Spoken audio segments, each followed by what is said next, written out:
د خوست د قانون ریاست مسؤلین وایي د یاد کان له عوایدو څخه به 10 سلنه دولت ته او 90 سلنه به د سیمې خلکو او په کان کې د بوختو کارکوونکو په ګټه تمام شي. د دوی په خبره د کان قانوني استخراج نه یوازې د ملي عوایدو د زیاتوالي لامل ګرځي بلکې د خلکو لپاره د کار او عوایدو مناسب فرصتونه رامنځته کوي.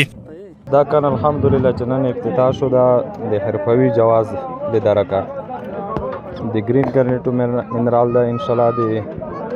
دیش په شروع سره به ځایي خلکو ته تر ډېره حده د کار زمینه هم مساعده شي. د حرفوي جواز یوه لویه فایده دغه ده چې خلکو ته د کور زمینه مساعده شي او بله ورسره 90% عواید دا د په ځایي خلکو باندې تقسیمیږي او 10% په سلو کې دغه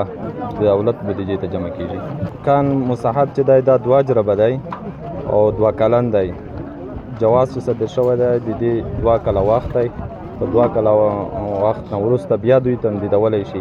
بل لور ته د حصارک سیمې اوسیدونکي او د کان استخراج کوونکي د دې کان د استخراج له پیل څخه خوښي څرګندوي او وایي پخوا به د کانونو له ناقانونه استخراج څخه سیمه ییزو خلکو ته کومه څرګنده ګټه نه رسېده خو اوس د قانوني استخراج له امله ګڼ شمېر کسانو ته د کار زمینه برابره شوې ده.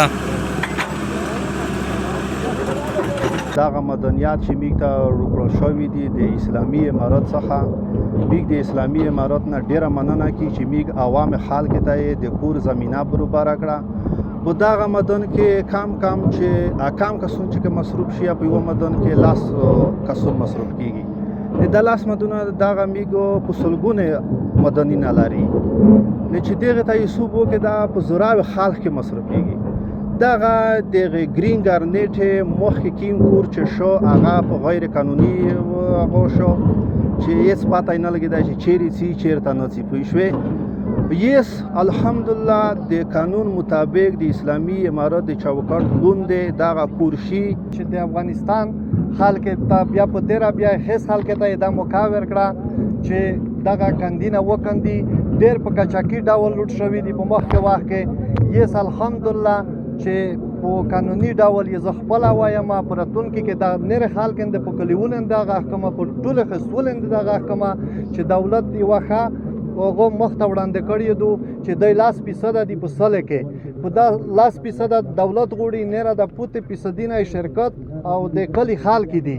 نه دغه ډېره زرینه موقع دو ډېره ښه چانس دی چې خلک وکني او دغه غریبات به ورک شي غربت به ورک شي غریبي به ورکه شي هر څه به انشاءالله چې نړۍ سره به سیال کیږي. د یادولو وړ ده چې له دې وړاندې هم د خوست د قانون ریاست له لوري یو شمېر نور کانونه د قانوني استخراج په موخه خصوصي شرکتونو ته په قرارداد ورکړل شوي وو چې له امله یې لسګونه کسانو ته د کار فرصت برابر شوی او د دولت عواید هم زیات شوي دي. د معلوماتو له مخې خوست کې دا مهال له 40 زیات بېلابېل کانونه موجود دي چې په اقتصادي برخه کې د خوست لپاره ډېر ګټور تمامېدای شي.